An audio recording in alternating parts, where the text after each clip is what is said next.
Então agora sim, vamos começar a aula número 1 de direitos humanos, ok? Primeira coisa, gente, vocês têm que ter em mente uma coisa: direitos humanos não é só para presos. A sociedade tem um paradigma totalmente errado de direitos humanos. Direitos humanos é para proteger e passar a mão na cabeça de bandido. Não é isso, definitivamente não é isso. Hoje, se Deus quiser, você vai desmistificar essa sua seu possível preconceito em relação a essa matéria. Direitos humanos é uma das matérias mais importantes e um dos direitos mais importantes que eu e você temos, ok? Então eu preciso que você, primeira coisa, tire esse seu preconceito. É porque o bandido está na cela, aí não pode maltratar, não pode bater, tem que dar comidinha, tem que dar isso, tem que dar aquilo. Os direitos humanos servem também para o preso, mas serve para nós também, serve para toda a coletividade. E é um direito que ele transcende os limites territoriais. Se um país que tem uma legislação que teoricamente pode ferir os direitos humanos, ele não vai ser punido, porque não tem como eu punir um país com o outro, mas ele vai violar os direitos humanos. Vamos ver isso também. Então eu preciso que você entenda isso. Outra questão: os direitos humanos, ele cria um limite estatal. O limite do Estado, o Estado deve agir conforme a lei. Isso também é direitos humanos, isso é o princípio da legalidade. O Estado deve agir conforme a lei. O Estado, ele não pode agir de forma arbitrária. Quando o Estado age de forma arbitrária, o Estado, ele é o quê? Ele age e fere os direitos humanos. Outra questão importante: os direitos humanos aqui são normas jurídicas que trazem e visam a igualdade jurídica. Eles visam igualar todos, visam igualar a sociedade: rico, pobre, preto, branco, homossexual, heterossexual, bissexual. Qualquer pessoa deve ser tratada de forma igual. Isso é direitos humanos. Então, novamente eu vou repetir: eu preciso que você quebre esse seu preconceito, quebre esse seu paradigma. Direitos humanos não é só para preso. Então a aula começa assim. Preciso que você entenda isso do fundo do seu coração. Direitos humanos não é só para presos. É um ramo do direito maravilhoso, porque ele vai proteger você contra as arbitrariedades do Estado. Ele vai fornecer a você e a mim condições para sermos felizes. Olha que coisa linda. Como diria a Ética de Aristóteles, o que Aristóteles falou com Nicômaco? Nicômaco, pratique o bem, que essa prática do bem trará para você felicidade. Não, professor, você relembrou a ética aí? Relembrei novamente. Ética Nicômaco. Aristóteles falou com Nicômaco: Nicômaco, veja bem, a prática do bem trará felicidade. Então, isso também é um objetivo dos direitos humanos. Perfeito, gente? Perfeito. Vamos começar traçando um conceito. Então, primeira coisa que eu quero que você entenda é o seguinte: os direitos humanos, eles trazem restrições ao poder público. Eles trazem restrição ao Estado de agir de forma arbitrária, de agir de forma a contrariar a lei. Por exemplo, o ordenamento jurídico brasileiro, ele é regido primordialmente, a base do ordenamento jurídico brasileiro é a Constituição da República. O Estado, o Legislativo, o Executivo e o Judiciário não podem agir contra a Constituição.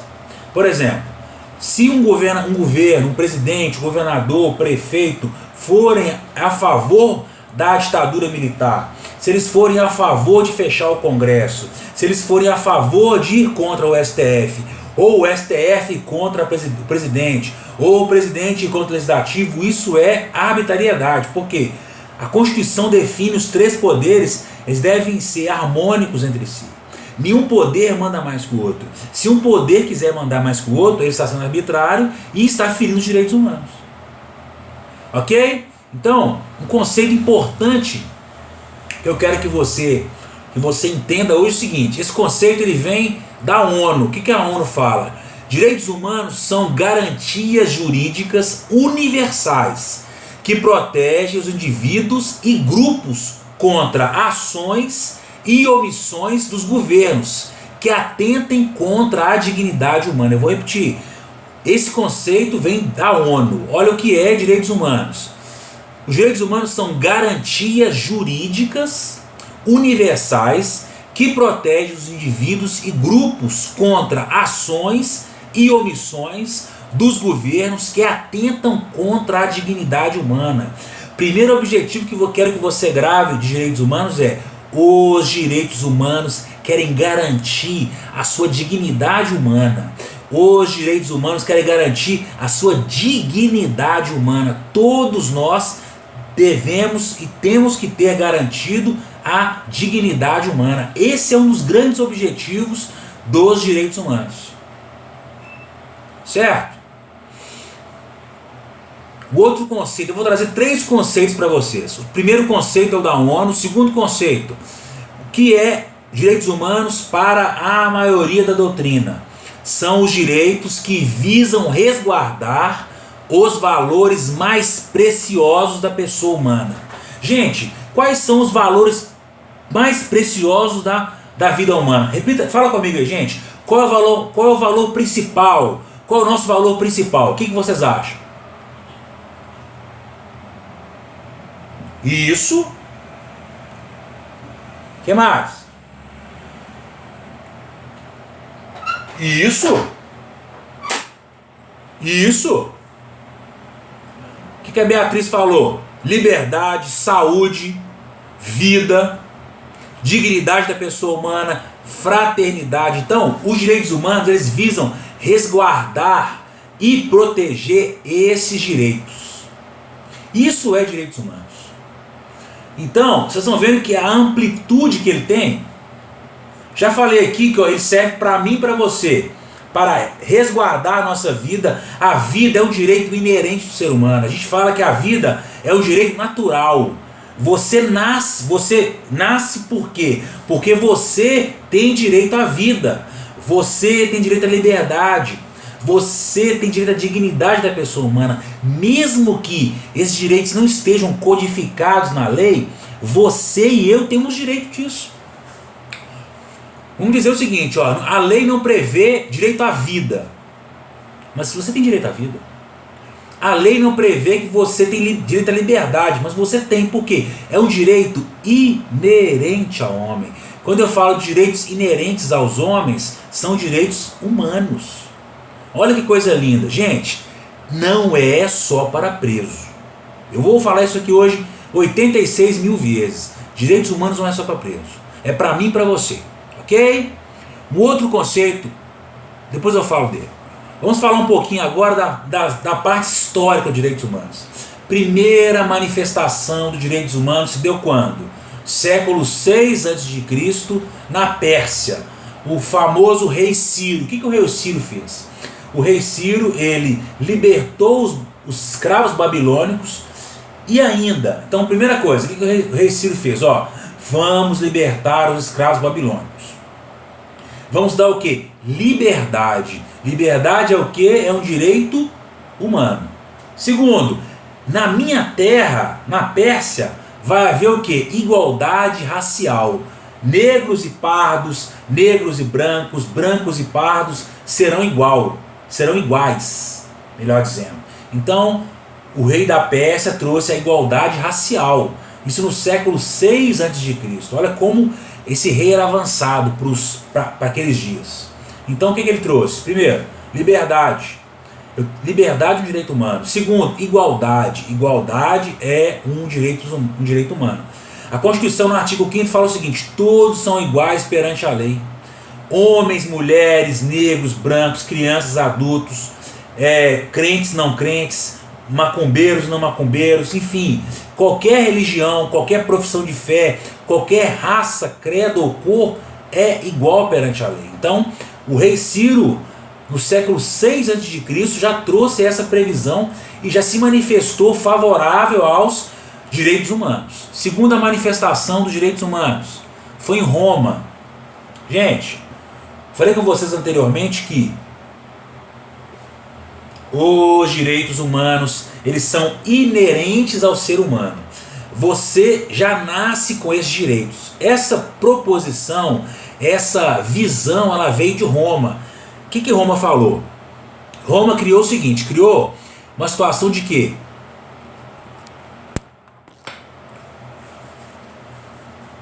Primeira coisa, todos os homens têm, ou melhor, vamos falar o seguinte, ó. Quando eu falei com vocês, lá na matéria, se eu não me engano, de fundamentos históricos, não, se eu não me engano eu falei em ética, ou antes de ética, eu falei o seguinte, ó, o que Platão falou? Platão falou o seguinte, o que vai diferenciar os homens dos animais é a razão. O homem, ele é racional, o animal não. Então, uma grande característica que separa os homens dos animais, que diferencia homens dos animais é razão. O que os romanos falaram? Ó, os romanos falaram o seguinte, os direitos humanos são direitos inerentes ao ser humano. Eles são extraídos da natureza. Então você nasce com direito à liberdade, você nasce com direito à vida, você nasce com direito à dignidade. Todo ser humano deve nascer, todo ser humano que nasce tem direito a ser digno, a ter dignidade humana. Isso veio o quê? Veio de Roma. Ok? Terceira manifestação dos direitos humanos na história. Carta Magna, o ano de 1215, 1215.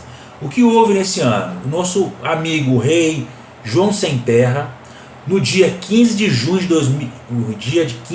de 1215, propôs a Carta Magna, ou a Magna Carta. O que nosso amigo João Sem Terra falou? Ele propôs questões administrativas para a época, ele quis organizar o Estado. A Carta Magna é como se fosse uma espécie de Constituição. Gente, quando eu crio uma Constituição, eu crio e falo de vários assuntos.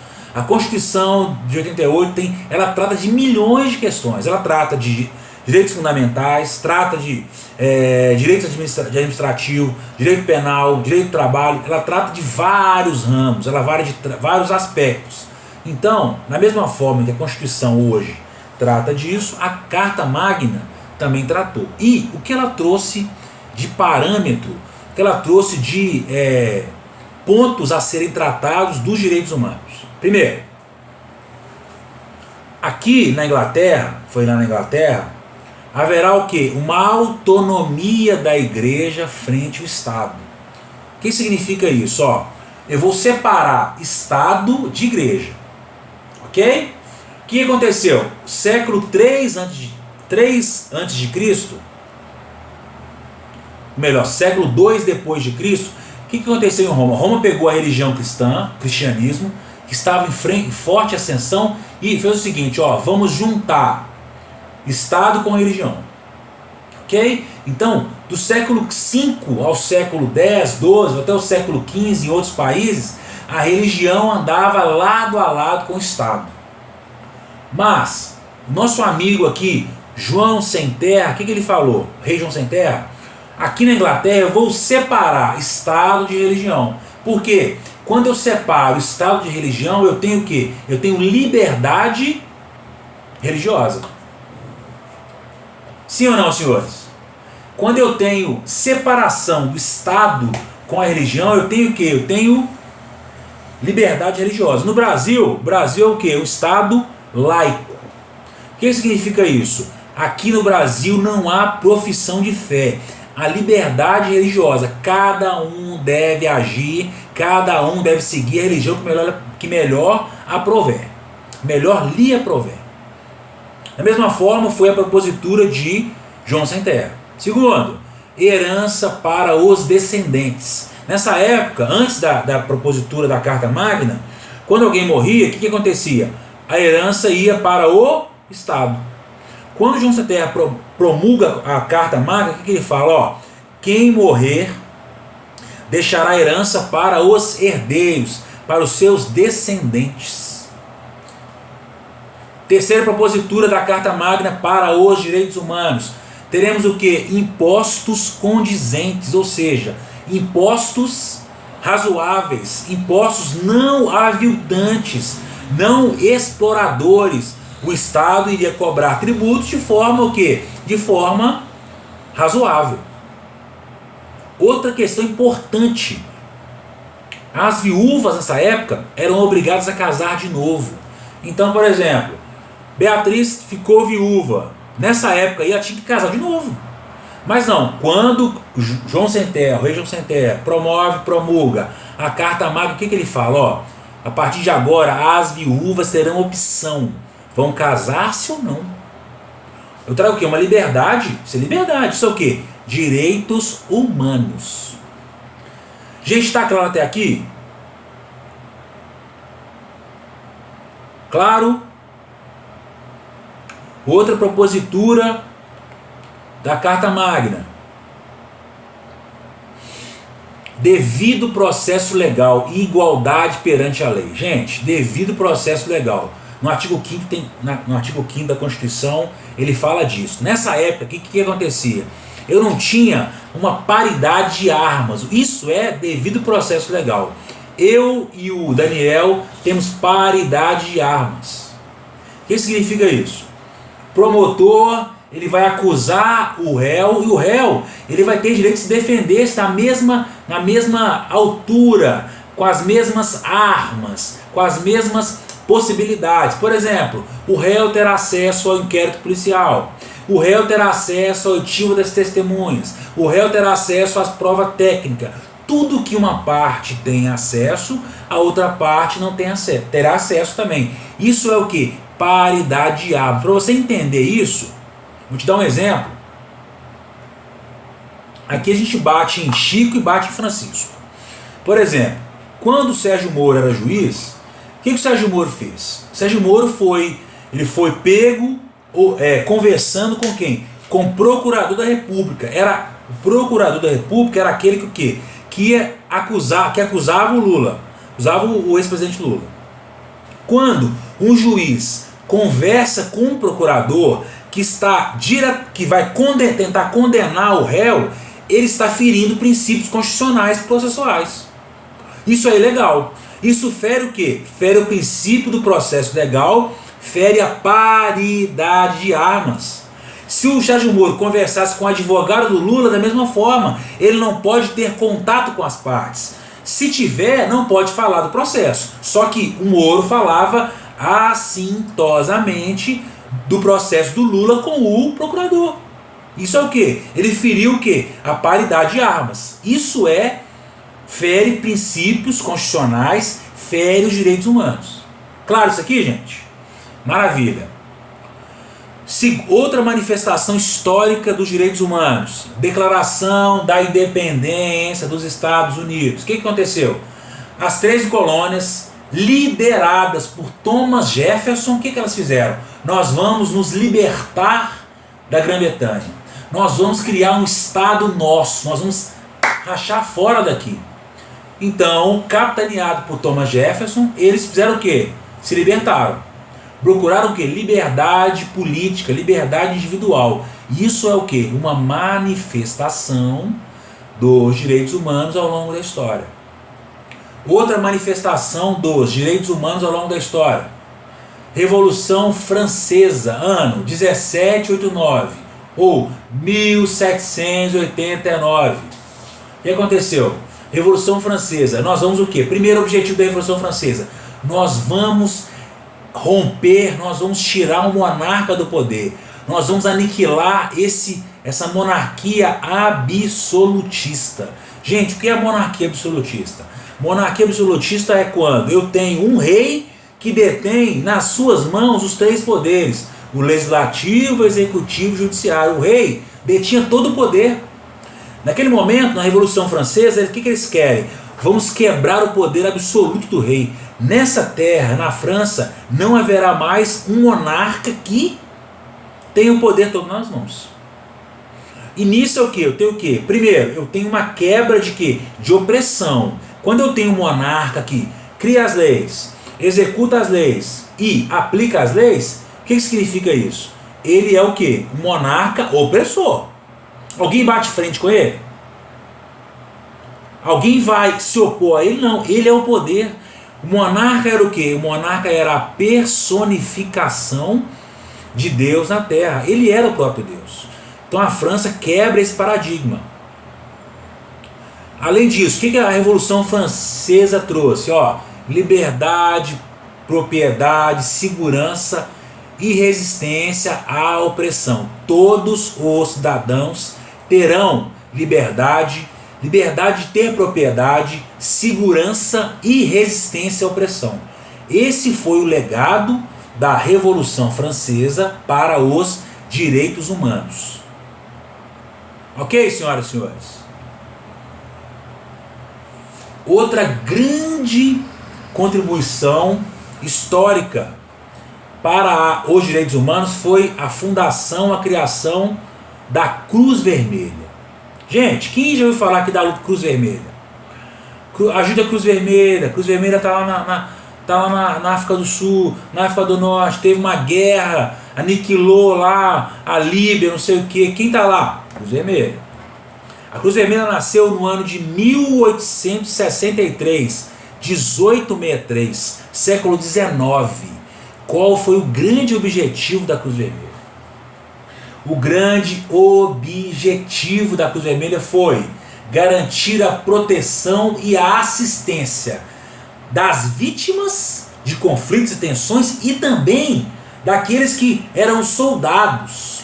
Repetindo, gente, quando eu tenho uma guerra, eu tenho o que? Eu tenho vítimas civis e tenho soldados que ocasionam aquelas vítimas, que de certa forma, vamos colocar aqui, criam vítimas e também no embate soldado com soldado eles também são feridos. Por exemplo, guerra da Arábia Saudita, os Estados Unidos entrou lá e feriu civis e foram feridos. A Cruz Vermelha não faz distinção entre soldados e civis. Quem estiver ferido, ela vai atender e vai ajudar. Isso é o que, gente? Direitos humanos. Isso é o que? Igualdade. Não se faz o bem olhando a quem. Isso é direitos humanos. Olha que coisa profunda. Tem lá um soldado com a perna quebrada, uma perna sem a perna, e tem um civil sem o braço. Os dois serão atendidos. Ah, não, o soldado ocasionou aquelas vítimas. Não, ele vai ser atendido da mesma forma que as vítimas. Por quê? Porque os direitos humanos pregam o quê? Igualdade.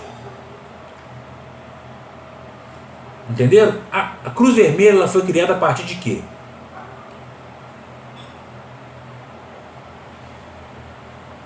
Ela foi criada a partir da Convenção de Genebra. Gente, o que é a Convenção de Genebra? A Convenção de Genebra foram tratados internacionais, vários tratados internacionais, dos anos 1864 até 1949, ou seja, 1864 a 1949. Foram diversos tratados internacionais oriundos da Convenção de Genebra. O que eles falam? Vamos preservar e vamos garantir o quê? Direitos humanos a todos. Então, a Cruz Vermelha nasce nesse sentido. Ela nasce capitaneada, ela nasce embasada pela Convenção de Genebra. E um grande objetivo, além de proteger civis e militares, de tratar dos feridos, o que ela fala? Ela quer reduzir os efeitos das guerras, tanto os efeitos psicológicos quanto os efeitos físicos, sobre a população. Então, na mesma forma que ela trata os feridos, ela também tenta minimizar aquele ferimento psicológico. Gente, todo país que é atingido por uma guerra, vocês acham que fica o quê? O país fica aniquilado fisicamente, estruturalmente, e também fica aniquilado de forma psicológica. Então, a Cruz Vermelha ela trata desses dois parâmetros, tanto do parâmetro psicológico, tanto do parâmetro físico. Trata o indivíduo na medicina, trata o indivíduo ali de forma corretiva e também trata o indivíduo de forma psicológica. Ok, senhoras e senhores? O fundador da Cruz Vermelha foi o nosso amigo Henri Dunant. Henri Dunant foi o fundador da Cruz Vermelha, embasado pela Convenção de Genebra, que são o quê? A Convenção de Genebra teve início no ano 1864 e foi o que? Diversos tratados internacionais que versavam sobre direitos humanos. Isso é a Convenção de Genebra. Ok, senhores?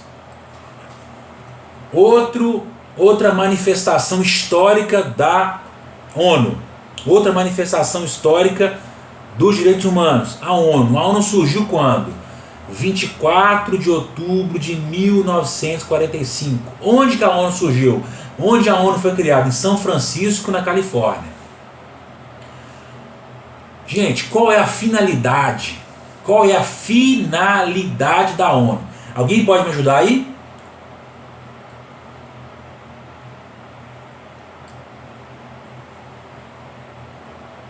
Quando eu falo assim, ONU, o que vocês lembram? Tá, o que mais? Oi? Isso, o que mais? Qual é o objetivo principal da ONU? Você quer na prova assim, ó, prova de múltipla escolha. Qual é o objetivo principal da ONU? Primeiro, organizar as nações de forma de igualdade econômica. 2, garantir segurança internacional. 3, promover direitos humanitários. 4,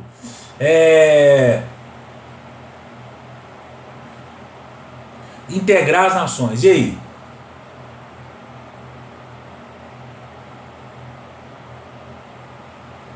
O principal. A questão é qual o objetivo principal. Os 4 são objetivos da ONU. Qual é o principal?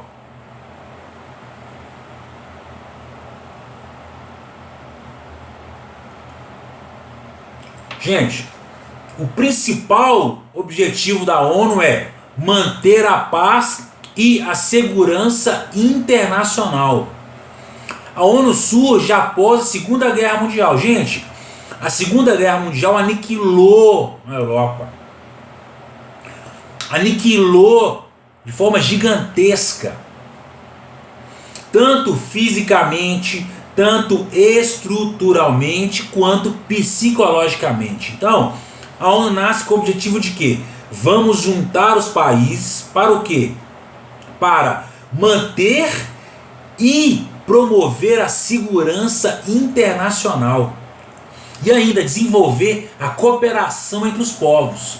Quando eu tenho vários países reunidos, teoricamente vai haver o que? Uma promoção da segurança internacional. Quando um país for invadir o outro, deve passar pela aprovação da ONU. Eu sei que a aprovação da ONU é uma aprovação meramente fictícia, meramente formal. Mas isso é uma questão de quê? É uma questão de você ter algum organismo internacional que vai tentar coibir a arbitrariedade de um país contra o outro.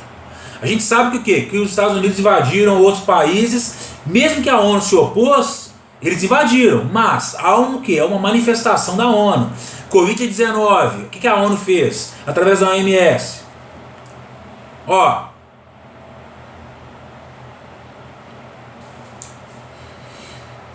a China a China não avisou os países que tinha uma pandemia lá, demorou a avisar. Isso o que? É passivo de punição. É uma punição meramente ilustrativa, meramente informal, mas o que? Isso gera uma certa segurança. Então, a ONU foi criada nesse sentido, para manter e promover a segurança internacional. Ok, senhoras e senhores? A ONU é composta por 4 órgãos: Assembleia Geral, Conselho de Segurança, Conselho Econômico e Social e Corte Internacional da Justiça. Repetindo, gente, a ONU é composta por quatro órgãos. Primeiro, Assembleia Geral. Gente, o que é Assembleia Geral? Todos os países membros fazem parte da Assembleia Geral. Todos os países membros fazem parte da Assembleia Geral.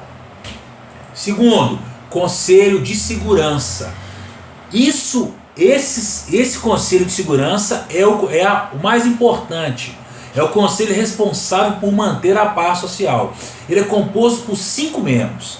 O Conselho de Segurança, o mais importante, é composto por 5 membros. Primeiro, Rússia, Inglaterra, França, China e Estados Unidos. Rússia, Inglaterra, França, China e Estados Unidos. 5 países que compõem o quê? O Conselho de Segurança, o núcleo, o conselho mais importante da ONU. Depois eu tenho o quê?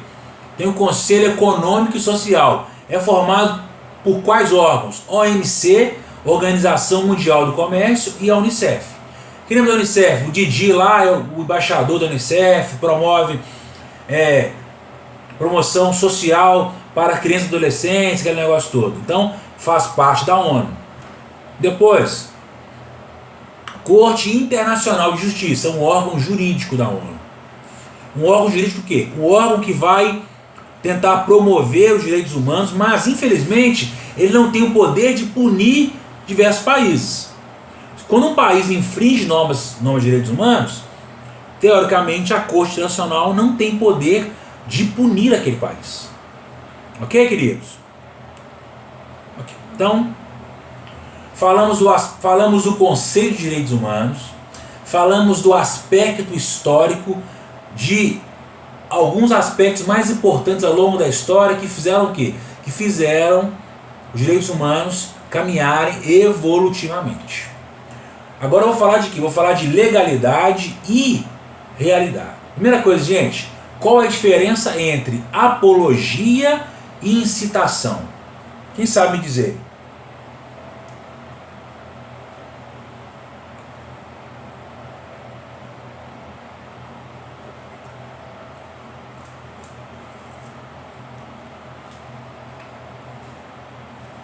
Isso.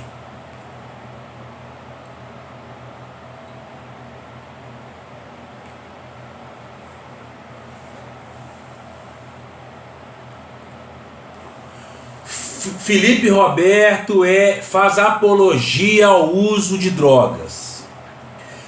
Felipe Roberto está incitando o uso de drogas. E aí?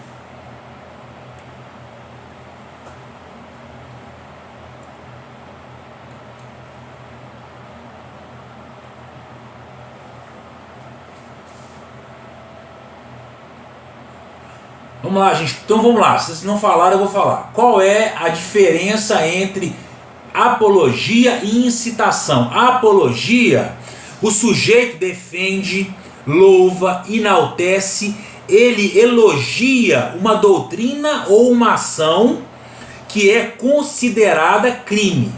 Repetindo, quando eu faço apologia ao crime, o que eu faço? Estou elogiando, estou enaltecendo, estou defendendo a prática de um crime ou alguma ação ou omissão considerada como crime. Exemplo, quem lembra daquela banda Planet Hemp? Década de 90, Marcelo D2 e Uca, aquele negócio todo. O que os caras faziam?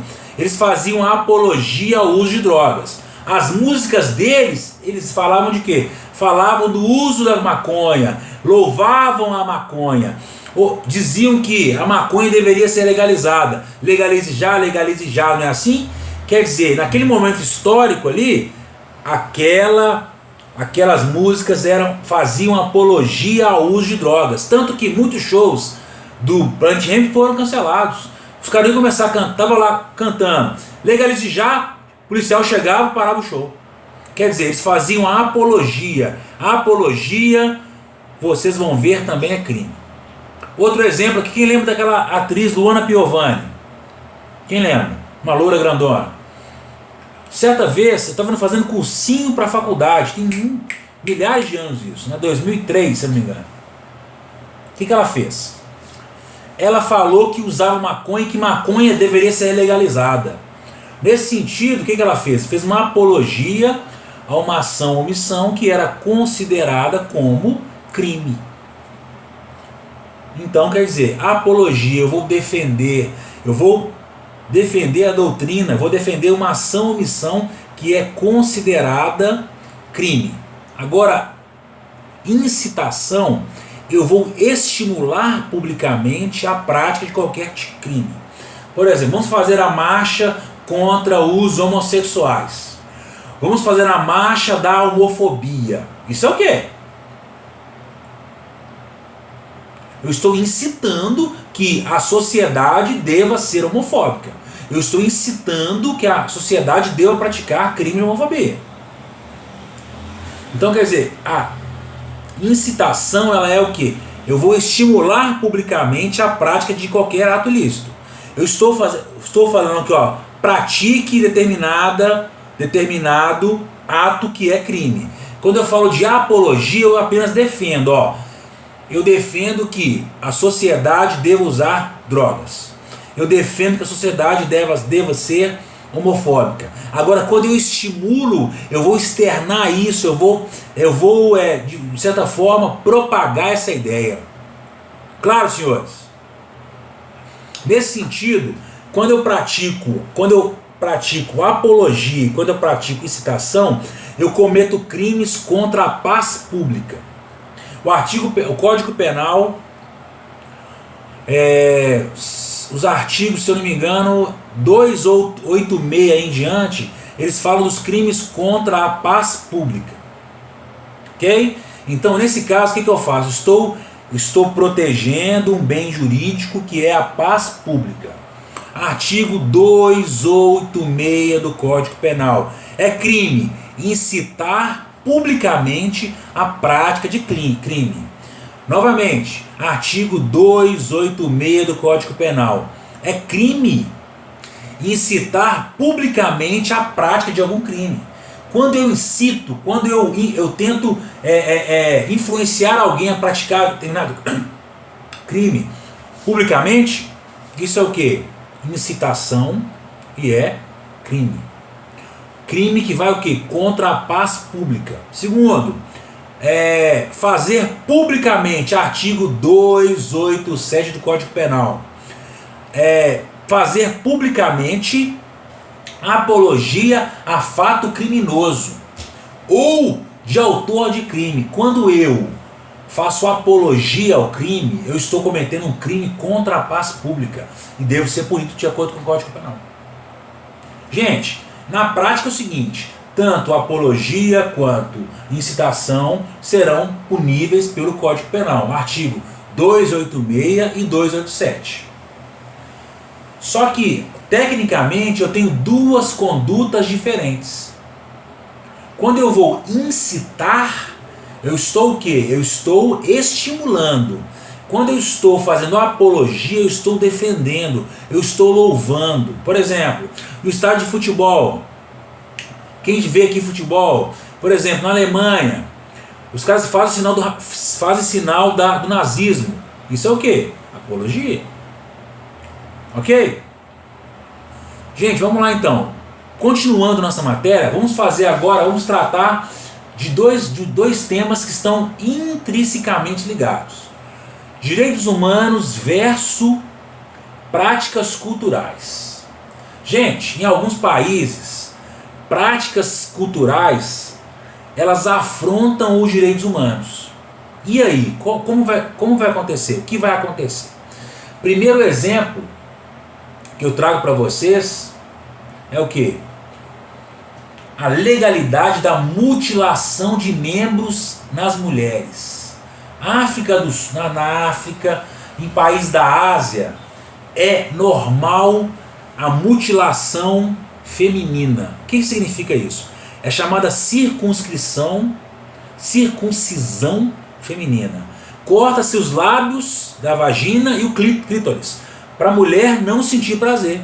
Então, naquela sociedade, o sexo ele é feito para quê? Apenas para procriar. A mulher não pode sentir prazer.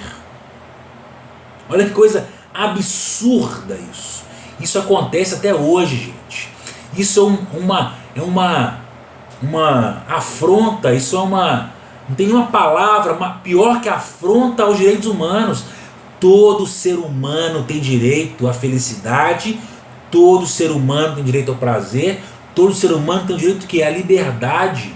Quando eu mutilo alguém, quando eu vou tolir a capacidade daquela mulher de sentir prazer, eu estou afrontando direitos humanos, direitos inerentes a ela. Ou seja, ela nasceu com aqueles direitos. Olha que coisa mais absurda isso, gente. Se eu não me engano, pode até me corrigir depois, já li em algum lugar que aquela modelo Naomi Campbell foi mutilada, se eu não me engano. Eu já até li sobre isso. Depois eu confio para vocês e mando no WhatsApp. Isso é uma coisa absurda. Isso é uma coisa absurda ao quadrado. Então, isso é o que? Eu tenho uma prática cultural, um padrão moral, né? Sim, moralidade, padrão, regras pré-instituídas, regras pré-estabelecidas para a sociedade. Naquelas sociedades que praticam isso, 27 países da África, alguns países da Ásia, do Oriente Médio, praticam a mutilação de membros. Isso é o que? Isso é uma ojeriza aos direitos humanos. E aí, a punição, gente? Infelizmente a ONU não consegue punir um país desse. É divulgado, é propagado, é feito campanhas de direitos humanos, mas infelizmente não tem como fazer nada. Segunda manifestação, direitos humanos versus práticas culturais, controle de natalidade. Isso é praticado na China. Na China pode-se ter apenas um filho. E se a gravidez for de uma menina, pode ser feito o aborto. Você, ou eu, ou melhor, os chineses não têm liberdade de criar, de ter a sua família com a quantidade de filhos que quiserem. Isso o que? Fere direitos humanos. Então, gente, estão vendo aqui que direitos humanos não é só para preso? Estão concordando comigo ou não? Ele atinge aqui, ó, toda a sociedade. Falei agora, liberdade das mulheres, liberdade familiar. Depois, imigração ilegal, tráfico de pessoas, isso é uma coisa comum. Teve uma novela da Globo aí, da Glória Pérez, que a menina estava aqui no Brasil, morava no Rio, foi lá para Europa, não sei para qual país, para poder trabalhar. Nesse caso, ela chegou lá, ficou presa numa casa e era obrigada a se prostituir. Sabe o que? Aquela pessoa que pegou ela aqui no Rio, levou lá para o país da Europa, tráfico de pessoas. E ela vivia como se fosse escrava. Ok? Outra coisa, imigração ilegal. Quando a pessoa sai de um país, vai para outro, para viver clandestinamente, ela também fere direitos humanos. Outra questão absurda é o que? A aceitação da violência contra a mulher. Gente, alguns países da Ásia, da África, eles propagam, eles aceitam a violência contra a mulher. Nesses países, o que acontece? Quando a mulher comete um adultério, ela pode ser o que? Ela pode ser agredida, sobre o argumento de que foi ferido a honra masculina. Então, um exemplo, uma mulher no Oriente Médio, ela comete um adultério, o homem pode chegar e descer o cacete nela. Por quê? Ela feriu a honra masculina. Ao contrário senso, quando o homem comete adultério, não pode ser agredido, porque são países que são o quê? Machistas. Outra questão, por exemplo, no Iêmen, olha para você ver no Iêmen, não há idade mínima para o casamento. No Brasil, o casamento deve ser feito a partir dos 16 anos, se eu não me engano. 16 até 18 é o quê? Com a anuência dos pais ou autorização judicial. 18 para frente pode se casar. No Brasil, o Código Civil fala 16 anos para frente. No Iêmen, não. Crianças podem se casar. Olha que coisa mais absurda, gente. Olha que absurdo. Então, quer dizer, um cara com 90 anos casa com uma menina de 10 anos. Uma criança. Isso o quê? Fere direitos humanos. Fere absurdamente direitos humanos. Essa criança não tem o quê? Não tem liberdade de escolher o seu companheiro, o seu cônjuge. Ela foi escolhida, sei lá, foi até vendida. Isso fere demasiadamente direitos humanos. Outro aspecto, práticas culturais versus direitos humanos, trabalho infantil. Muitos países não têm legislação que vai coibir o trabalho infantil. No Brasil, pode trabalhar, salvo engano, a partir dos 14 anos como menor aprendiz. Tem uma legislação, ele vai ser um menor aprendiz, trabalhar uma jornada pequena, trabalhando como aprendiz ali, sem trabalho pesado, sem ser em ambiente salubre. Em vários países não existe idade mínima, trabalha-se 8, 10 anos. Claro, gente, no Brasil existe muitas situações irregulares, mas a legislação não permite. Por exemplo, foram achadas várias crianças trabalhando em carvoarias, né? Interiores dos rincões do Brasil aí, mas isso é ilegal. O Brasil não permite isso na legislação. Se for achado, se alguém chegar e conseguir visualizar a situação, será punido. Homofobia, né? Que é o quê? Que é a discriminação e repúdio aos homossexuais, intolerância religiosa. Muitos países aqui propagam a intolerância religiosa, neonazismo, racismo, por aí vai. Então são manifestações do que? São direitos humanos contra versus práticas humanas, práticas culturais. Gente, voltando um pouquinho de ética aqui, só para vocês entenderem, moralidade coletiva é o que? São regras pré-instituídas, são regras pré-estabelecidas. Nesses países, gente, culturalmente praticam-se essas atrocidades. Infelizmente, essas práticas morais ferem o que? Os direitos humanos. Infelizmente, não há possibilidade da ONU intervir nesses países. Porque os países são dotados de quê? Os países são dotados de soberania. O território brasileiro, o Brasil é soberano. Da mesma forma, olha que coisa. Prosseguindo nosso estudo, vamos falar de quê? Direitos humanos universais. Gente, direitos humanos universais. Primeiro, eu vou tratar com você de duas correntes filosófico-jurídicas ou jurídicos-filosóficas. Estou dando na turma de segunda-feira Fundamentos Filosóficos do Direito. Lá nós tratamos de duas situações, duas correntes, melhor dizendo: jusnaturalismo e positivismo jurídico. Gente, jusnaturalismo, direito natural, o que vem a ser isso? Vamos lá. O que é direito natural? É o direito anterior ao ser humano. Você, querido e querida, amigo e amiga, aluno e aluna, senhor e senhora, você tem direito à vida, à liberdade, à dignidade da pessoa humana. É um direito inerente a você. Você não deve adquirir esse direito, não. Você já nasce com você. Isso é o quê? Um direito natural. É um direito equiparado ao quê? Direitos humanos. Repetindo, jusnaturalismo. O direito é algo natural. É anterior ao ser humano.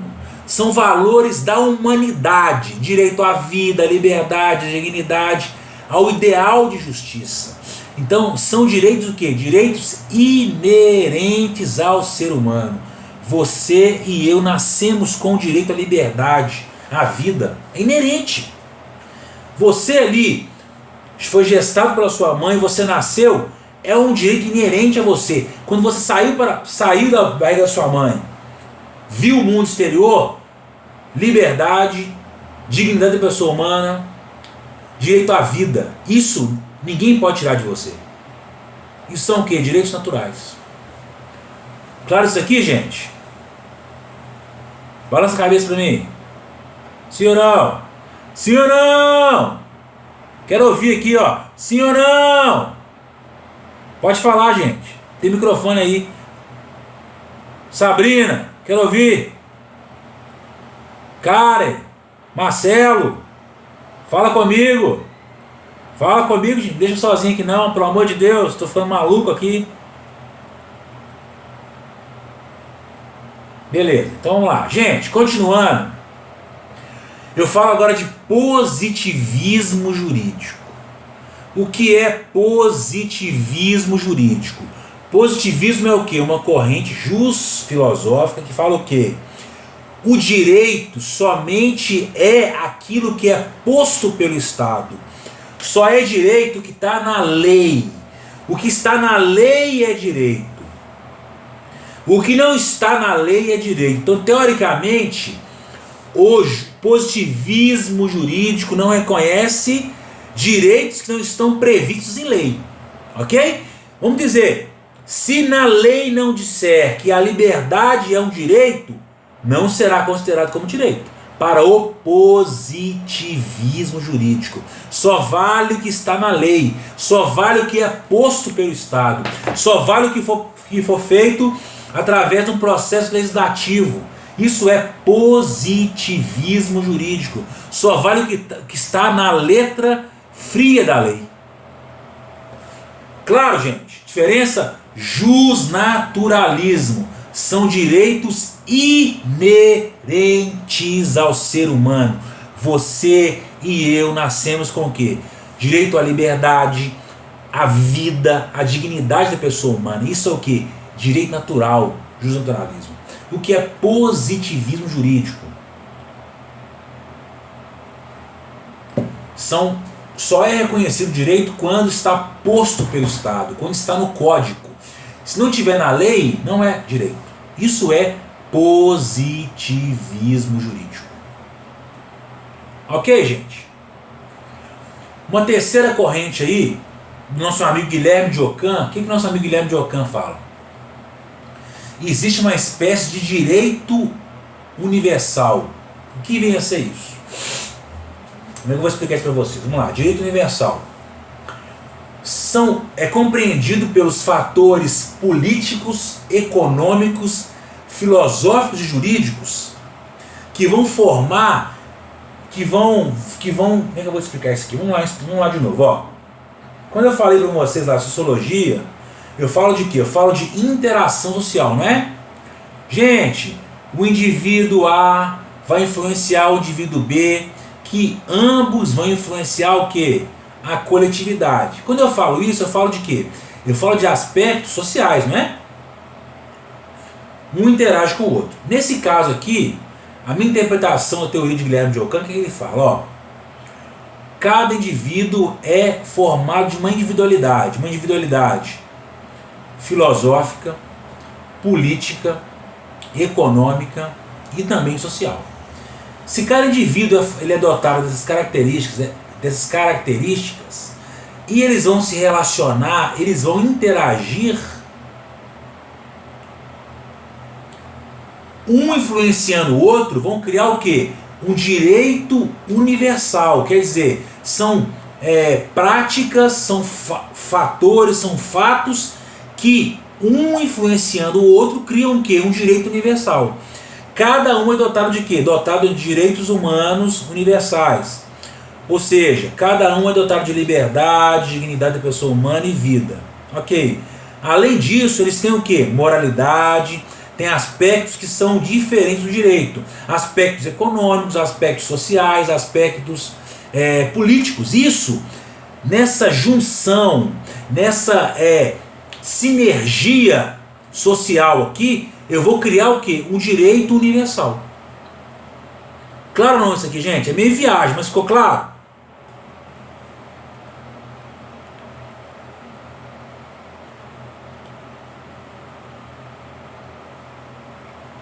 Ó, o indivíduo é dotado de quê?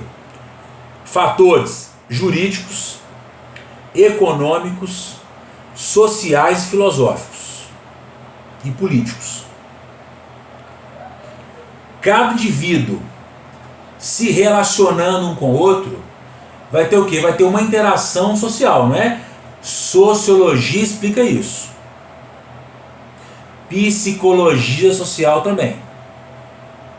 Nesse caso aqui de Guilherme de Ockham, esses fatores, um influenciando o outro, vão gerar o quê? Um direito universal.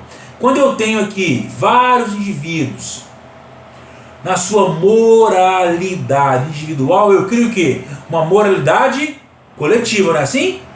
Moralidade individual, individual, individual, individual, cada um ali interagindo um com o outro, eu crio o quê? Eu crio uma moralidade coletiva. Então, para Guilherme de Ockham, fatores econômicos, políticos, jurídicos, sociais de cada indivíduo se relacionando criam o quê? Criam um direito universal. Claro? Claro. Vamos lá, senhoras e senhores, continuando aqui, vamos falar agora de um outro aspecto do surgimento do Estado. Então, eu vou falar aqui agora de pensadores iluministas, Hobbes, Locke e Rousseau. Queridos e queridas, amigos e amigas, alunos e alunas, senhores e senhoras, respira fundo e vão comigo. Gente, eu falei e falo muito de contrato social.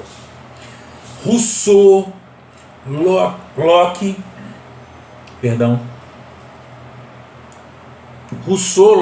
e Hobbes são pensadores iluministas que são adeptos ao contrato social. Gente, o que é contrato social? Minha filha deve saber, já que eu falo isso aqui gritando aqui em casa, então todo mundo do prédio deve saber o que é contrato social já. Toda aula fala disso, toda matéria fala disso, porque ele é o cerne de uma série de coisas. Primeiro, contrato social, teoria contratualista. Respira fundo. Gente, todo indivíduo nasce com o quê?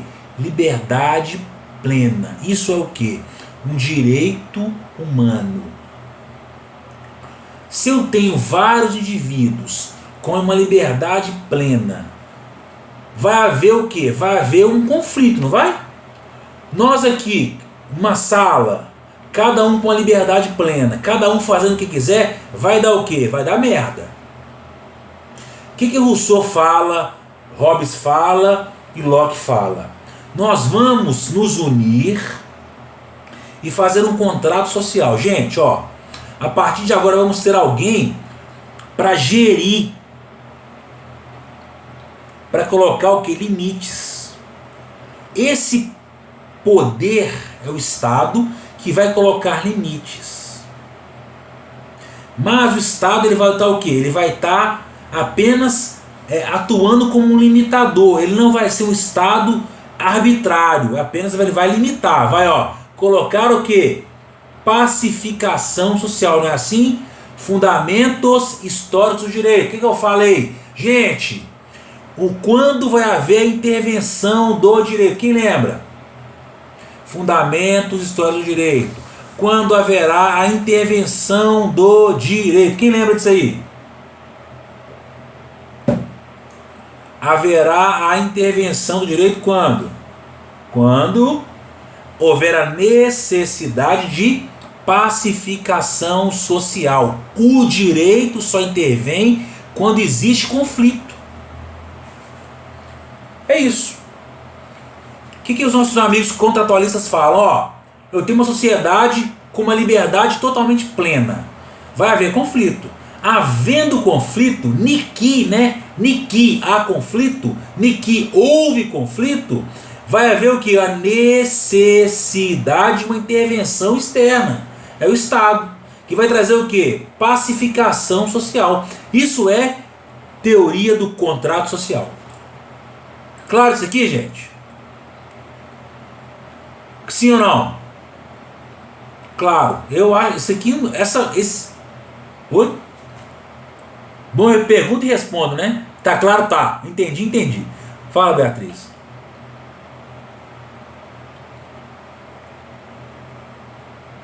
Vamos lá. O Estado ele vai intervir para quê? Para trazer pacificação social. Limites. Ok? Gente, para cada um dos pensadores, cada um tem uma visão diferente do Estado, ou para o Estado, ou o que é Estado. Primeiro, para Hobbes. Segundo Hobbes, o Estado deve ser o quê? O Estado deve ser absoluto. Para. João Kleber, para tudo, né? João Kleber, 10 fidelidades, para tudo. Para tudo. Não é assim? Quem lembra disso? É o tempo de vocês? É, né? Para tudo, gente. Fazer faculdade de Direito. Saía de casa às 5 horas da manhã, chegava 11 horas da noite. Terça-feira, ligava a televisão na Rede TV. Tinha um idiota fazendo programa, que é o João Kleber, e um idiota assistindo. Até 2 da manhã. Não é assim? Ele prende sua atenção. Então, para tudo aqui. Hobbes é um pensador iluminista. Hobbes é um pensador que defende o contrato social. E agora ele fala o seguinte, ó. O Estado deve ser absoluto. Nessa hora eu estava preparando a aula, eu pensei, gente, que coisa mais incongruente, coisa mais louca. Ele é um pensador iluminista, ele odeia a monarquia absolutista, ele odeia qualquer manifestação arbitrária, e ele fala que o Estado para Hobbes, ou o Estado hobbesiano, deve ser o quê? Um Estado absoluto. Presta bem atenção nisso aqui. Estado absoluto é diferente de monarquia absolutista. Repetindo, Estado absoluto é diferente de monarquia absolutista. O que vem a ser o Estado absoluto para Hobbes? Seria o que? O Estado soberano. O Estado deveria o quê? Deveria organizar a civilização. Com o objetivo de quê? De trazer cidadania e paz.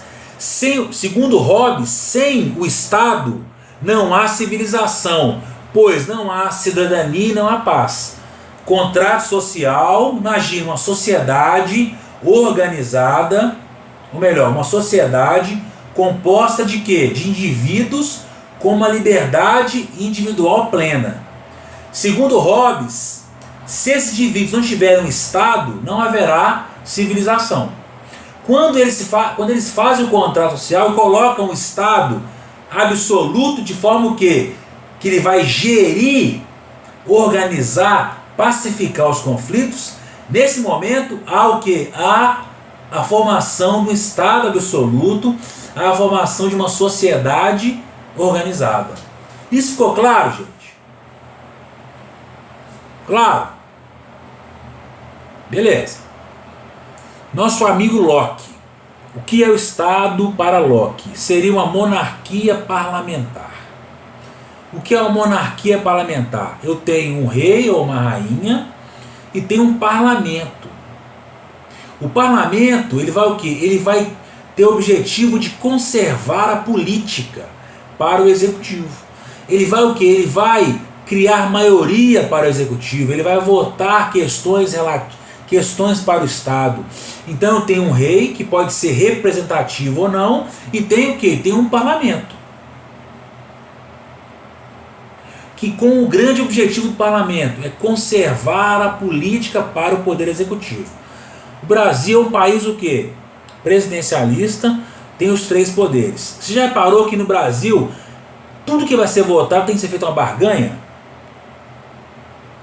Porque o presidente, para governar, ele tem que ter a maioria.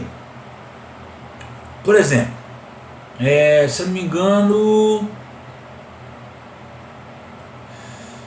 na França, quem escolhe o presidente é o parlamento. Primeiro-ministro, melhor dizendo, primeiro-ministro escolhido pelo parlamento. Vou falar que é na França porque eu não lembro. Então, o que eu tenho? Vamos pensar, eu tenho um modelo de governo parlamentarista.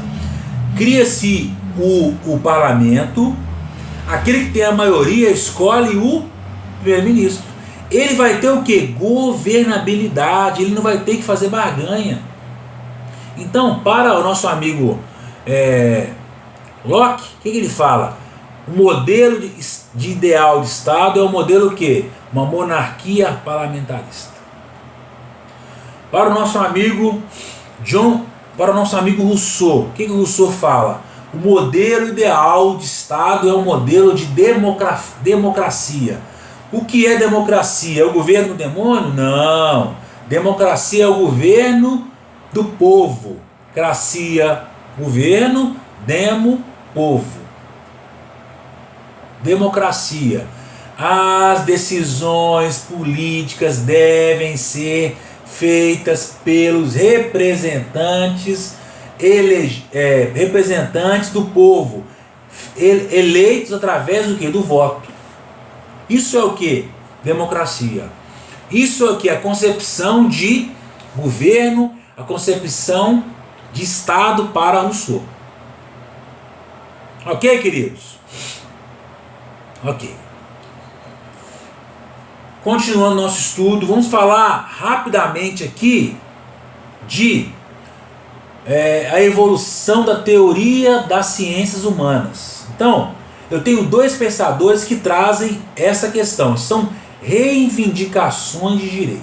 Gente, quando eu falo de Karl Marx, o que a gente sempre lembra? Quem lembra aí? Toda vez que eu falo de Karl Marx, nas N disciplinas que nós já estudamos, o que eu falo? Karl Marx fala de quê? Ele fala de dominação. Quando eu faço isso aqui, ó, não é uma dança. Isso aqui é o que? Daniel fez aí, ó. Isso aqui é o que? Dominação. Isso. Isso. O que Karl Marx fala sobre a teoria das ciências humanas? O que Karl Marx fala? Ó, a vontade individual ela é subordinada pela estrutura social, econômica e política. Repetindo, eu vou falar de novo, vou explicar. O que Karl Marx fala? Ó, a vontade individual ela é subordinada pela estrutura social, política e econômica. Ou seja, o indivíduo nasce inserido nesse contexto sem uma escolha. Segundo Marx, o indivíduo que nasce nesse ambiente capitalista, ele não tem escolha. Ele vai ser o quê? Uma marionete do Estado, do sistema. Novamente, para Karl Marx, o indivíduo nasce inserido nesse sistema sem qualquer opção. Você nasceu num país capitalista, num país que prega o capitalismo. Você tem opção? Segundo Marx, não. Então, Karl Marx fala de quê? Da teoria da dominação, ó. Dominador e dominado, empregador, empregado, capitalista e cidadão, capitalista e consumidor, Estado e cidadão. Sempre vai haver o que? Uma dominação. O cidadão, o indivíduo, apesar de ter a sua vontade individual, ela é o que? Ela é aniquilada pelo sistema. Isso é a impressão de Karl Marx para a teoria das ciências humanas. Segundo o autor é Foucault. O que Foucault fala? O Estado ele é o que? Ele é o poder disciplinador. Repetindo, para Foucault,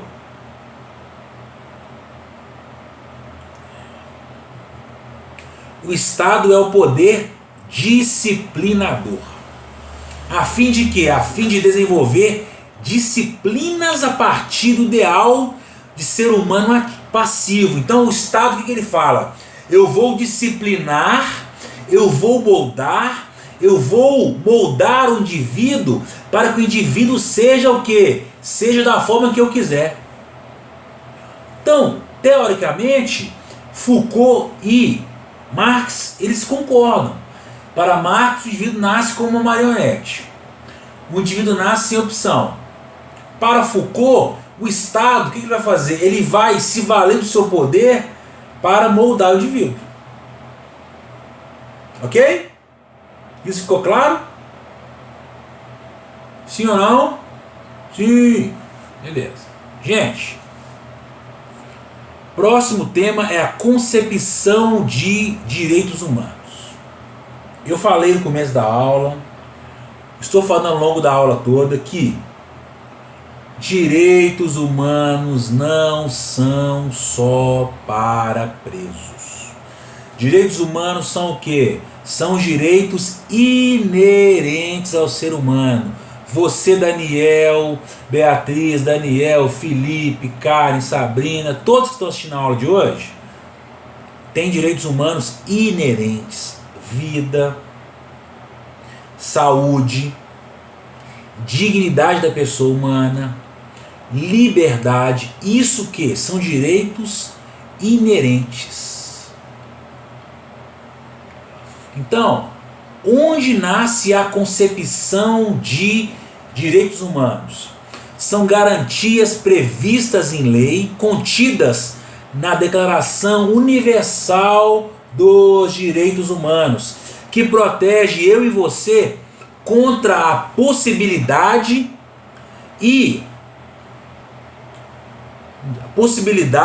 do Estado transgredir as leis, a possibilidade do Estado ser arbitrário. Por exemplo, quando o Estado é arbitrário contra alguém, por exemplo, aquele cara lá, o Assange, violou o sistema, aquele negócio todo, pegou o quê? Foi exilado para outro país. Naquele momento, ele poderia sofrer o quê? Ele estava sendo tolhido dos seus direitos humanos. Como era a ditadura militar, Caetano Veloso, Gilberto Gil, Chico Buarque e outros tantos, Dilma, Pimentel, o que acontecia? Eles eram exilados, por quê? Eles eram contra o regime. Eles estavam contra um regime ditatorial, um regime militar. Para que seus direitos humanos não fossem tolhidos, vai embora daqui. Ok, senhores? Então, a concepção atual de direitos humanos, ela nasce da Declaração Universal dos Direitos Humanos, no ano de 1948. Foi um documento elaborado por e para representantes de diferentes origens jurídicas e culturais. Fizeram uma reunião de vários países, onde que criaram uma Declaração Universal dos Direitos Humanos. Vamos codificar, vamos escrever, vamos reduzir a termo direitos humanos que são inerentes ao ser humano. Para que todos os países que estão nesse sistema aqui, que estão concordando com essa norma, para que esses países não pratiquem essas atrocidades, para que esses países não sejam coniventes contra quanto tolir direitos humanos inerentes aos seres humanos. Ok, senhores? Então, repetindo, cai numa prova assim, onde nasceu a concepção atual dos direitos humanos? Nasceu em 1948, com a Declaração Universal dos Direitos Humanos. Ok? Sim ou não? Beleza. Gente, tivemos duas grandes guerras mundiais. Primeira Guerra Mundial de 1911 a 1914. Segunda Guerra Mundial de 1939 a 1945. Gente, as guerras mundiais, elas aniquilaram sociedades, elas vitimaram civis e militares e trouxeram o quê? Um problema psicológico, psiquiátrico muito grande na sociedade. Ok? Então, o que acontece? Após cada guerra, foram criadas medidas para tentar o quê? Diminuir, mitigar esses reflexos. Após a Primeira Guerra Mundial, foram criados alguns instrumentos, algumas concepções para tentar mitigar, para tentar não deixar acontecer uma nova guerra. Falhou, mas foi um objetivo. Então, após a Primeira Guerra Mundial, foi criada uma concepção de direito internacional humanitário. Vamos lá. Após a Primeira Guerra Mundial, que aconteceu entre 1911 e 1914, foi criada uma concepção: direito internacional humanitário. O que vai acontecer? Cada país tem direito à guerra. Vamos pensar, sou o país Felipe Roberto, tenho direito à guerra contra o país Daniel Oliveira. Só que nessa guerra eu tenho que preservar alguns direitos. Então, o direito internacional humanitário, ele fala o quê? Ele vai defender e vai tentar proteger os civis. Além disso, tratamento digno aos prisioneiros. Então, se eu, país Felipe Roberto, ganhei a guerra do país Daniel Oliveira, eu vou pegar os prisioneiros dele e dar um tratamento digno. Isso foi estabelecido na Corte de Genebra. Gente, segunda concepção, a Liga ou Sociedade das Nações. O que acontece? Após a Primeira Guerra Mundial, foi firmado um acordo de paz e de segurança. Esse acordo, o que ele fez? Ele principalmente quis implementar direito da minoria e do acesso ao trabalho. A Liga ou Sociedade das Nações firmaram um acordo de paz e segurança, que, em suma, principalmente, eles protegeram o quê? Direito das minorias e também do acesso ao trabalho. Então essa liga trouxe um enfoque que até então não era visto como que direito ao trabalho. Gente, direito ao trabalho é um direito social, que também é um direito humano. O direito ao trabalho digno faz parte do rol dos direitos humanos. Artigo da Constituição, artigo 7º. Artigo 7º fala do trabalho. E também o artigo 6º. Artigo 6º fala direitos sociais. Direito do trabalho também é um direito humano. Foi propagado pela Liga ou Sociedade das Nações. A partir dessa liga foi criada a Organização Internacional do Trabalho, a chamada OIT. Gente, o que a OIT prega? Milhares de coisas, mas o básico, o cerne, o que a OIT fala? A OIT tem o objetivo de quê? Estabelecer padrões mínimos de condição de trabalho decente. Repetindo, o objetivo central da OIT é o quê? Estabelecer padrões mínimos de condição para o trabalho decente. Isso é um dos principais objetivos da OIT. Ok? Só que o seguinte, gente, essas concepções que eu falei aqui, pós Segunda Guerra Mundial, pós Primeira Guerra Mundial, sabemos que elas falharam, né? Porque houve o que? A Segunda Guerra Mundial. Então, as concepções que foram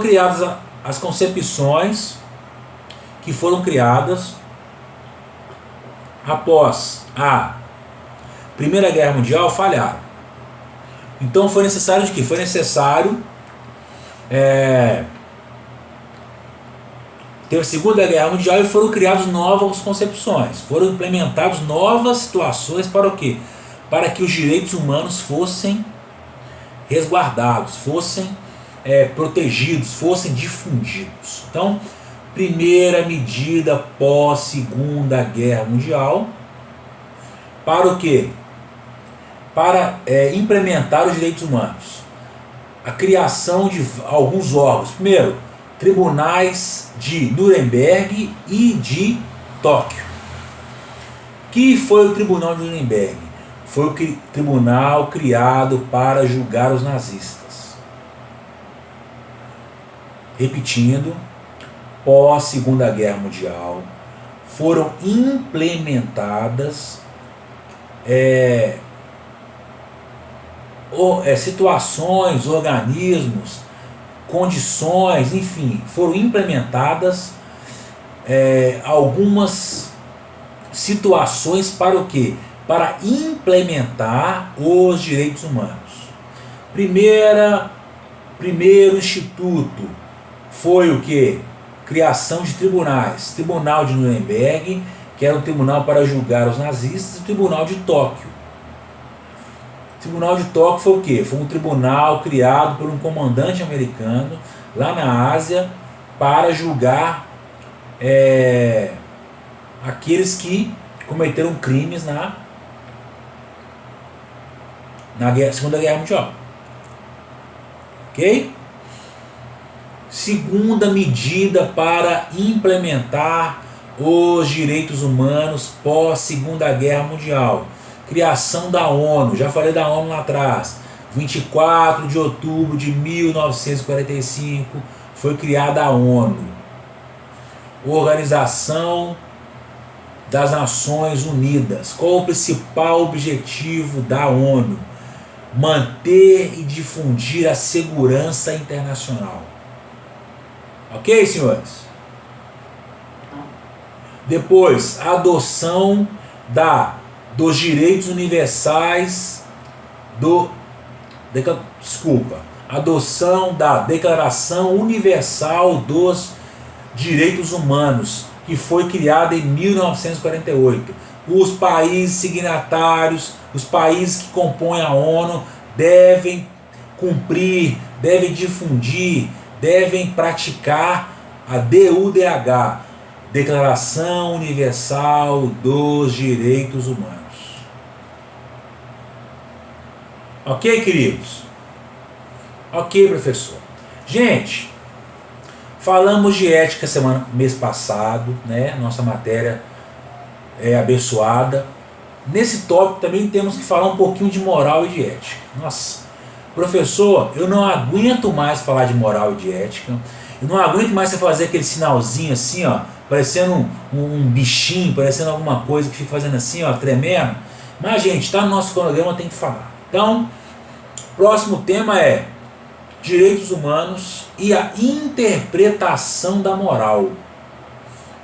Eu prometo que é a última vez que eu falo isso com vocês. O que é moralidade individual? Eu tenho moralidade coletiva, que são regras sociais pré-estabelecidas. Eu tenho aqui a moralidade individual. O canal que vai filtrar a moralidade coletiva para criar a moralidade individual é o que? A ética. Ética nada mais é do que a interpretação da moral. Gente, isso é fácil de entender.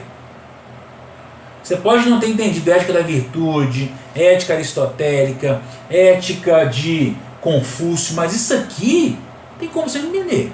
Eu vou falar de novo. O que é moralidade coletiva? São regras sociais pré-constituídas. O que é moralidade individual? Eu pego a moralidade coletiva, faço uma interpretação da moral e crio a minha moralidade individual. São as minhas regras pré-estabelecidas. Eu as crio através da interpretação da moral. Beleza. Isso ficou claro. Então, moral é diferente de ética. Qual é o conceito de ética para os direitos humanos? Puta que pariu. Agora complicou. Qual é o conceito de ética para os direitos humanos? Vamos lá. Ética pode ser compreendida como uma teoria que busca compreender os direitos humanos através de uma investigação científica do comportamento moral e costumes. Professor, não entendi nada. Então vamos lá. O que é ética para os direitos humanos? Ética, de forma geral, é o que? A interpretação da moral, não é? Sim ou não? Sim. Quando eu falo de ética para os direitos humanos, o que eu vou falar? A ética vai ser o que? Vai ser a interpretação da moral, utilizando o que? Utilizando investigação científica. Eu vou colocar o que? Uma pitada de racionalidade, uma pitada de razão. Eu vou analisar os padrões morais com uma análise científica, com uma análise da ciência, com uma análise da ciência humana. Isso ficou claro, gente? Fala comigo aí, abre o coração nesse momento. Eu vou repetir. Eu entendi, eu consegui clarear para mim mesmo assim. Então, o que eu sempre penso? Ó, eu tenho moralidade coletiva e individual. A minha forma de interpretar a moralidade coletiva é através da ética. Até agora eu não falei que a ética deveria ter algum instrumento. Só falei o seguinte, gente, ó, moralidade individual, ela é criada, ela é construída através do quê? Da interpretação da moral que é feita pela ética. Beleza. Para o DH, para os direitos humanos, o conceito de ética é um pouquinho mais aprofundado. A ética para direitos humanos é o quê? A interpretação da moral através de uma investigação científica. Eu não vou apenas interpretar comportamento moral e costume de qualquer jeito. Eu vou ter o quê? Eu vou ter que ter parâmetros científicos. Deixa eu pensar um exemplo aqui disso.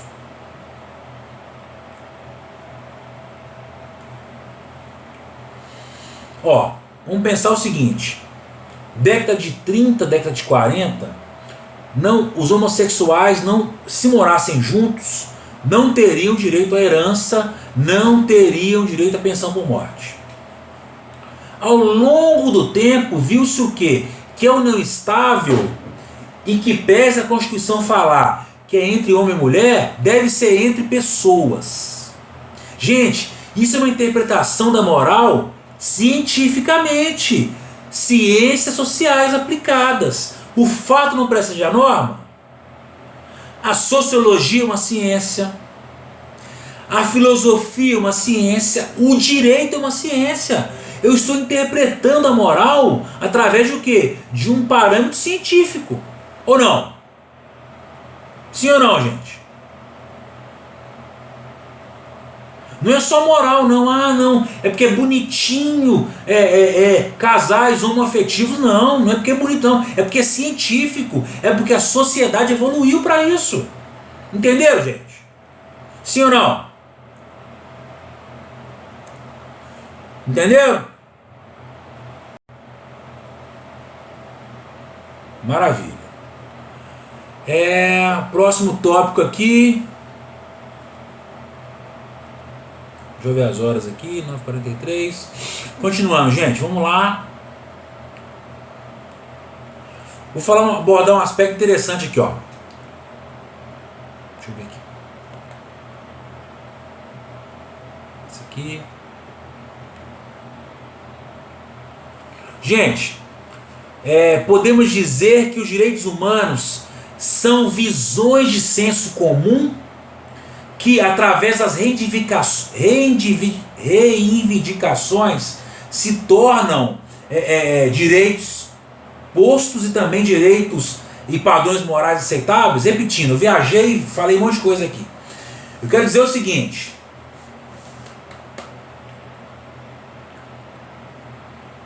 visões de senso comum e reivindicações sociais. Gente, eu tenho várias reivindicações sociais que viraram direitos. Dos homossexuais, a mulher no mercado de trabalho, o processo imigratório, as mais variadas formas de exploração sexual e profissional, enfim, várias formas de exploração. Então quer dizer, o senso comum nem sempre ele quer dizer direitos humanos. De certa forma, até pouco tempo atrás, o senso comum não permitia que casais do mesmo sexo morassem juntos, ou ainda que casais do mesmo sexo pudessem casar-se no cartório.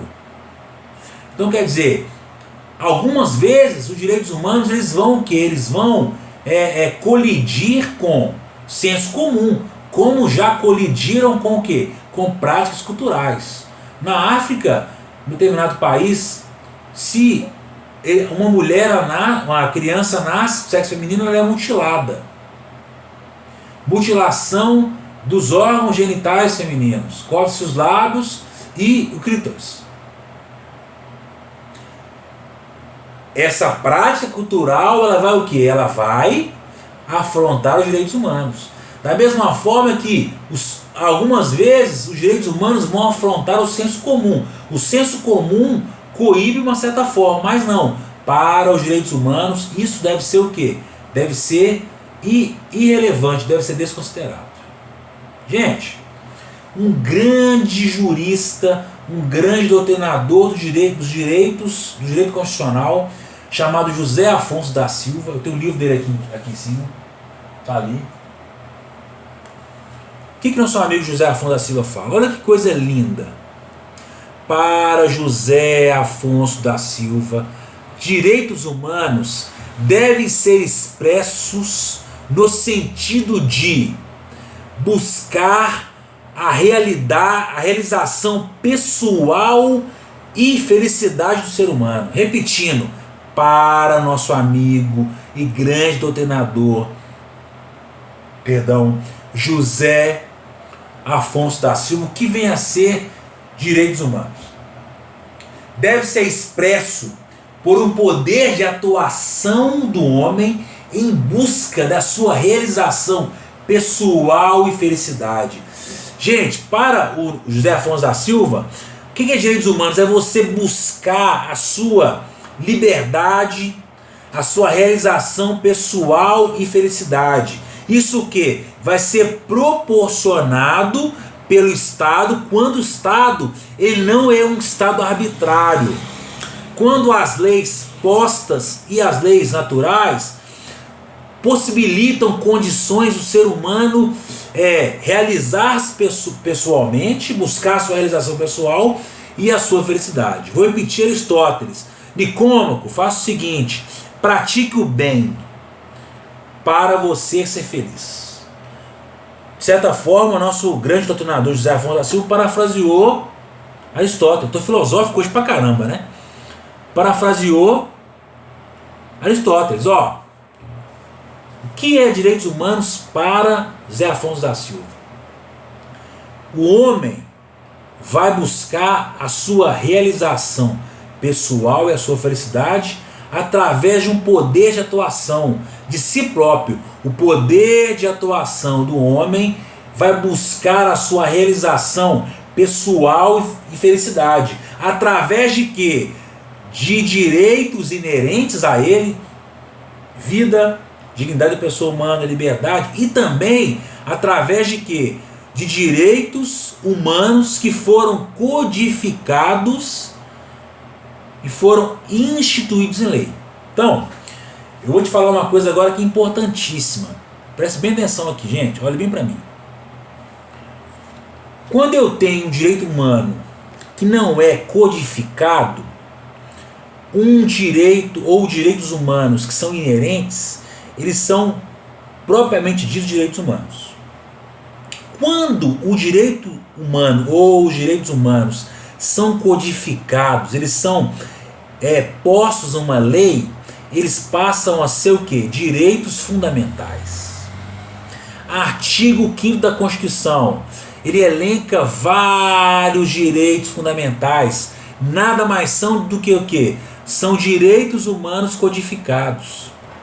Exemplo: saúde, trabalho, direitos sociais, educação, previdência social.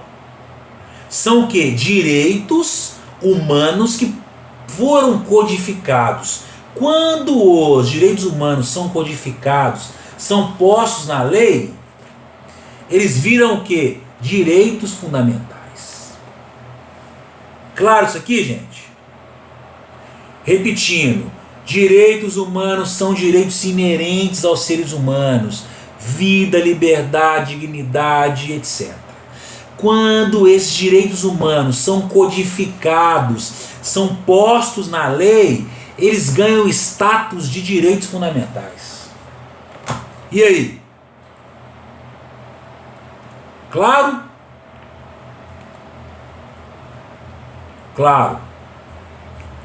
Gente, continuando aqui, vamos fazer agora um contraponto entre trabalho e direito. Contraponto entre trabalho e direito. O que acontece, gente? Como herança do direito romano, as relações trabalhistas elas eram reguladas pelo direito civil. Então, vamos pensar aqui, ó, eu, Felipe Roberto, tenho uma empresa. Vou contratar Daniel de Oliveira e Sabrina Figueiredo. Queridos, vem aqui na minha sala, vamos fazer um contrato.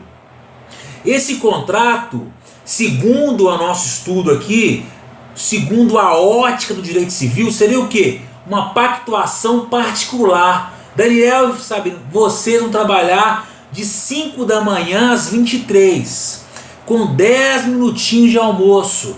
Vocês vão ganhar meio salário mínimo. Por quê? É uma pactuação, o quê? Individual. Vamos fazer um contrato, vai ser assinado o contrato e boa, como diz vocês. Porque, segundo a concepção do direito civil, o que está no contrato é o que vale. Ok? Isso é o que? A concepção particular, uma concepção de quê? De sem proteção para o trabalho. Trabalhador e empregado no mesmo patamar. Não vai dar certo. Por quê, gente?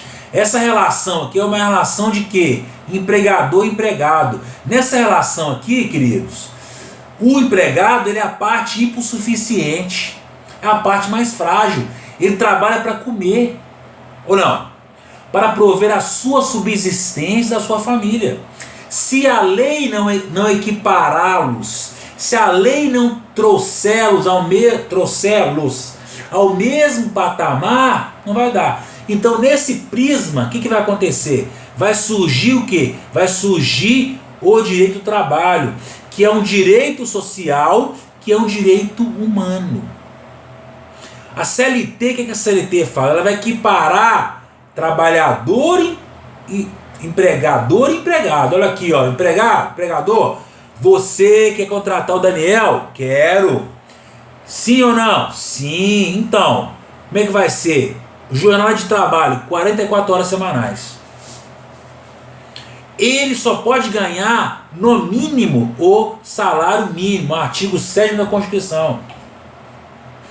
Ele vai ter direito ao quê? Direito a repouso semanal remunerado. Não trabalha domingo, mas ganha. Deve fazer 1 hora de almoço.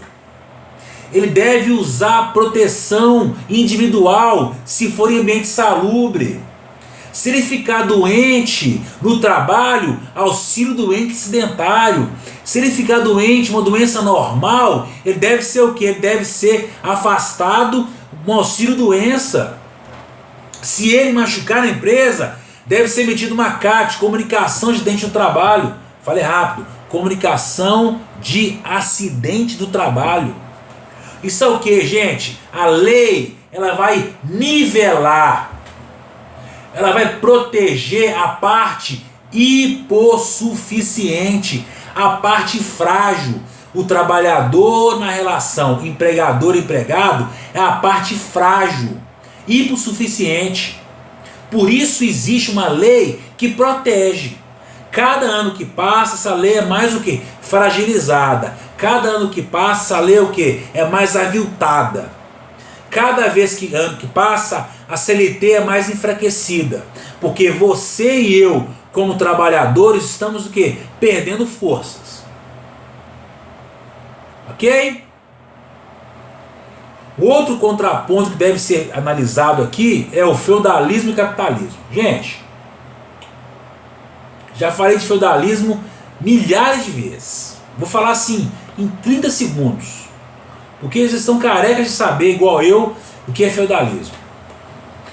Roma caiu ano 476 a.C. Os bárbaros invadiram Roma e rudimentalizaram.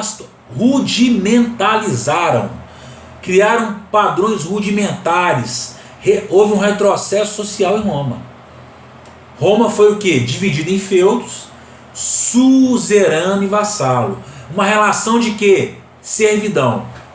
Gente, quando eu tenho uma relação de servidão, eu estou infringindo normas de direitos humanos? Sim ou não? Sim. Porque nenhum ser humano nasceu para ser servo e escravo de ninguém. Não nasceu. Então, nesse prisma aqui, eu tenho o quê? No feudalismo houve um desrespeito aos direitos humanos. Porque foi instituído um sistema de servidão.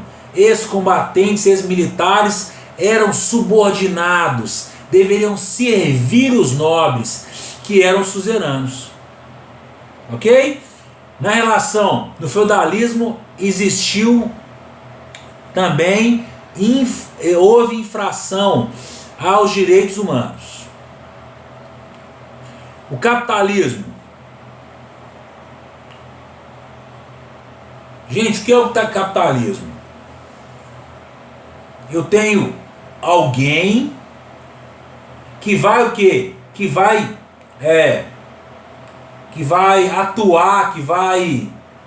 atuar no mercado, vai atuar no sistema capitalista. Para quê? Para desculpa, peraí, só um minutinho, gente. A voz está acabando. Vamos lá.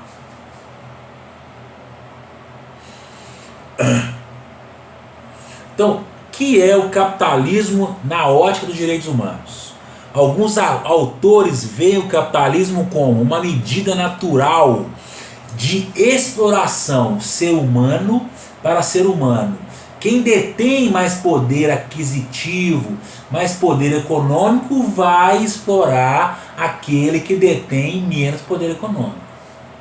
Tal qual no feudalismo, gente, é um modelo de quê? De servidão, baseado em dinheiro. Isso é o quê? Isso fere direitos humanos? Eu não falei com você, gente, direitos humanos não é igualdade jurídica, igualdade social, racial, igualdade de todas as formas. Quando eu tenho um sistema que faz diferenciação econômica, você vale mais do que quem não tem dinheiro, isso é o quê? Infração aos direitos humanos. Então, da mesma forma que no feudalismo existiu através da servidão, também no capitalismo há, porque há uma dominação capital de quem detém o capital e de quem não detém. Sim ou não? Ok. Gente, vamos lá então. Falar do tópico 3. Falar um pouquinho de legislação e o seu entendimento sobre os poderes do Estado. Gente, primeira coisa que eu falo com vocês, presta bem atenção aqui. As leis dos direitos humanos são iguais às leis normais, convencionais. Falei com vocês agora um minutinho atrás que quando os direitos humanos eles viram normas codificadas, eles se transformam em quê? Em direitos fundamentais. Antes de serem direitos fundamentais, são normas não postas, são normas inerentes. Essas normas inerentes têm a mesma equivalência às normas postas, às normas codificadas, às normas escritas. Primeira ideia que você deve ter. Essa é a sua primeira ideia de igualdade jurídica entre direitos humanos e direitos convencionais. Quando eu tenho direito humano codificado, ele vira o quê? Direito fundamental. Quando eu tenho um direito humano não codificado, não interessa, ele tem a mesma equivalência aos direitos previstos em lei. Claro isso, gente? Gente, um outro aspecto importante que deve ser abordado é o seguinte: os direitos sociais, o direito ao trabalho e entre outros, eles devem ter o quê? Deve ter uma certa intervenção do Estado. O que eu falei com você, gente? Relação trabalhador, empregador e empregado. Essa relação aqui, ela só vai ter uma equivalência, só vai ter uma paridade quando o Estado cria normas para o quê? Para equalizar. Da mesma forma, a relação do consumidor. A Lei 8.036 do consumidor, o que ela fala? Ó, o consumidor tem milhares, tem vários direitos para ter a sua paridade estabelecida. Por exemplo, quando você entra com uma ação contra uma grande empresa, a grande empresa deve comprovar, cabe a ela o ônus da prova, de provar que, por exemplo, o seu celular estragou e não foi culpa sua. Você comprou um celular, ele está um ano ele está lá na sua mão há 10 meses. Esse celular no 10º mês ele estraga. A garantia é de 1 ano, você leva uma autorizada. O que acontece? Cabe à empresa provar que esse celular estragou por mau uso seu. Isso chama-se inversão do ônus da prova. Isso é o que? É a lei equiparando você. É uma espécie de intervenção para a efetivação dos direitos sociais. Isso ficou claro, gente? Sim ou não? Beleza. Gente, ao longo do tempo, houveram manifestações que infringiam os direitos humanos. Primeiro, exploração dos índios. Os índios foram domesticados. Os índios foram tratados como animais. No Brasil, quando os portugueses invadiram o Brasil, quando os portugueses invadiram o Brasil, não acharam o Brasil, invadiram o Brasil, o que eles fizeram? Criaram situações para o quê? Para domesticar os índios. Como se os índios fossem animais, como se os índios fossem pessoas que não tivessem cultura. Isso é uma espécie de quê? Isso é uma espécie de infração aos direitos humanos. Por quê? Os direitos humanos são inerentes. Os índios tinham direito à vida, à liberdade e dignidade da pessoa humana. Isso foi o quê? Isso foi tolhido. Da mesma forma, quando pegaram os africanos e trouxeram, os espalharam para o mundo todo como escravos, havia que houve ali? Houve o quê? Uma infração à igualdade racial. O rei Ciro, ano 576 a.C., século 6, ele libertou os babilônicos, que eram escravos, e propagou a igualdade racial. Século 15 em diante, retrocedemos pegando os africanos e os africanos negros e o que? Trazendo-os como escravos. Isso é o que? Uma infração absurda aos direitos humanos. Da mesma forma o feudalismo, quando institui o que? A servidão, já expliquei isso. No Brasil, a história dos direitos humanos, houveram violações desde o período colonial até o período da Primeira República. Com o que? Extermínio dos índios, escravidão, desvalorização da mulher. Gente, Uma curiosidade aqui, sabe quando a mulher começou a votar no Brasil? Você sabe disso? Quando começou? 1932. Em 1932, a mulher poderia votar de forma facultativa. E somente em 1965 houve o quê? A equiparação do voto feminino e masculino.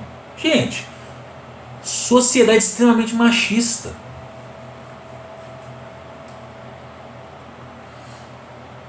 Deixa eu ver o que é mais relevante aqui. Então quer dizer, a Revolução de 30 possibilitou que alguns direitos civis e políticos, que são direitos, também direitos humanos. Primeiro,